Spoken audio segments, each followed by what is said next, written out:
Hey you guys, today is Monday, March 23rd. This is day 6 of learning from home because of the coronavirus. I just wanted to touch base today and see how your weekends were going. So if you have anything from the weekend, when you took a nice break, anything fun to share, anything from Fun Friday or your forts on Friday, I would love to see some pictures, some videos, or would love to just hear from you. So feel free to email me, text me, call me, FaceTime me. I would love to be in touch. Today we start some reading again with Series of Unfortunate Events, so hopefully you can listen as I do read aloud. And then after read aloud today, we're going to be talking about the 5-finger retell method. That's something we're going to do every day this week with our reading as part of your sticky note comment below. So, when we talk about retell, that means that after you've read something, you're able to share with someone else what it is that you read about.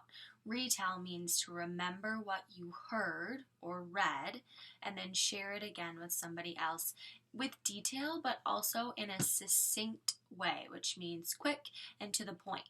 So, one of the fingers, we use our fingers for the 5-finger retell method.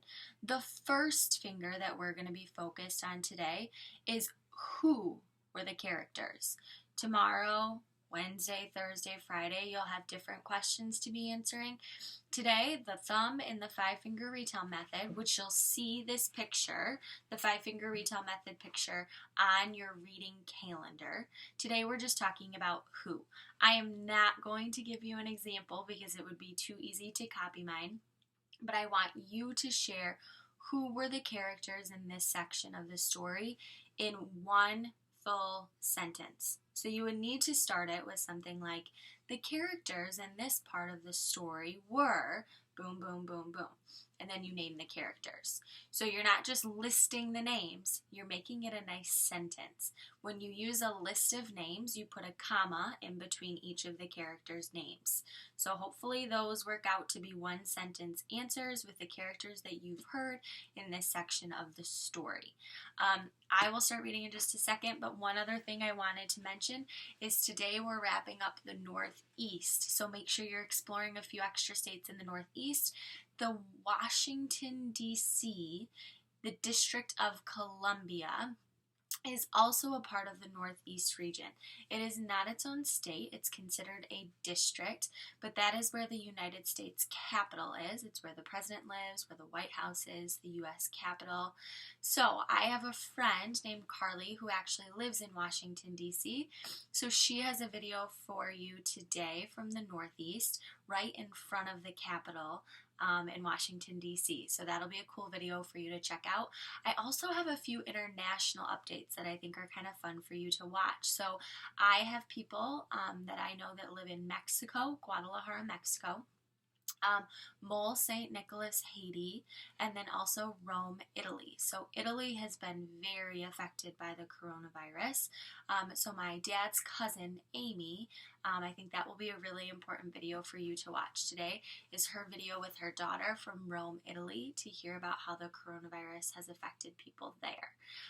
So take a second to get some international updates. Check out the news with Carl. I'm sure he's still reporting from home. Some math, get back into some Prodigy, flashcards, sheets, whatever you can get in. Writing, I would love to see your responses to your prompts.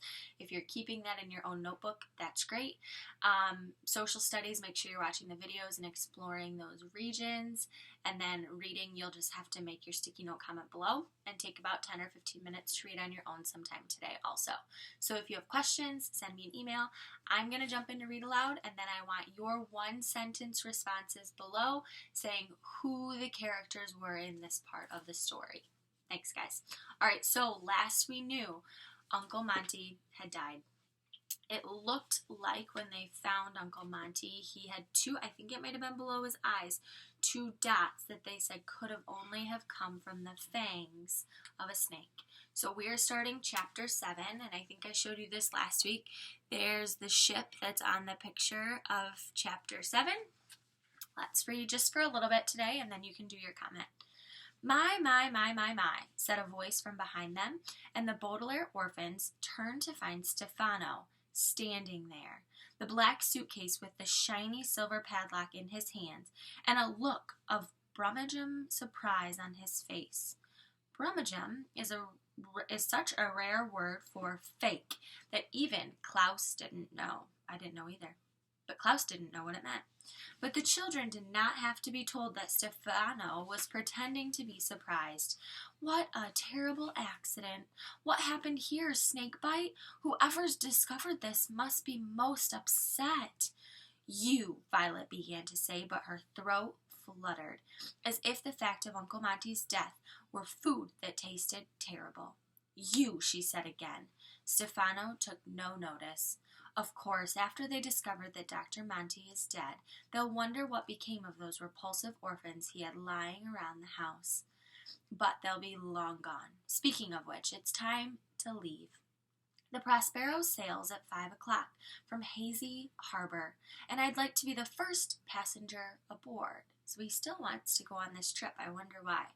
That way, I'll have time for a bottle of wine before lunch. How could you? Klaus whispered hoarsely. I guess that wasn't a whisper. He was kind of like, how could you? Klaus whispered hoarsely. He couldn't take his eyes off Uncle Monty's pale, pale face. How could you do this? How could you murder him? Why, Klaus, I'm surprised, Stefano said, and walked over to Uncle Monty's body.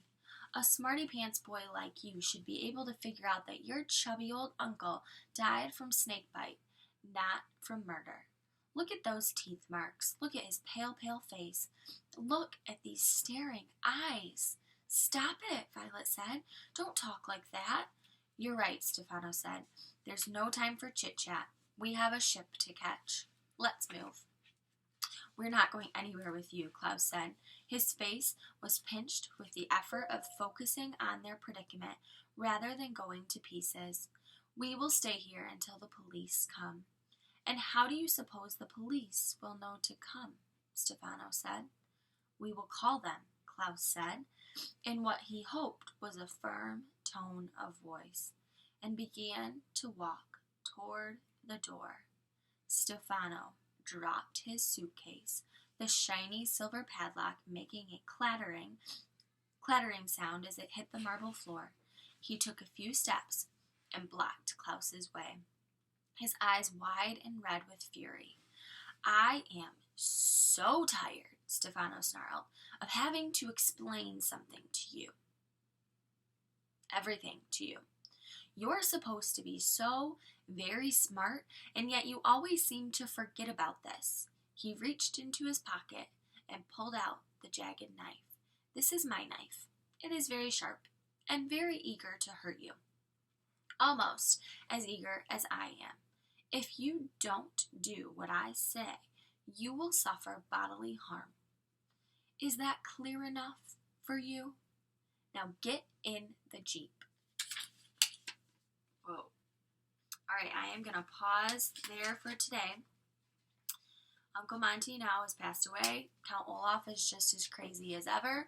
Your only expectation today for a comment is to comment below a one-sentence response of who the characters were in this section of the story. So if I'm remembering correctly, if we're not counting Uncle Monty, there should be 4 characters that you list their names in your one-sentence response, making sure you use commas in between each of the names that you've used.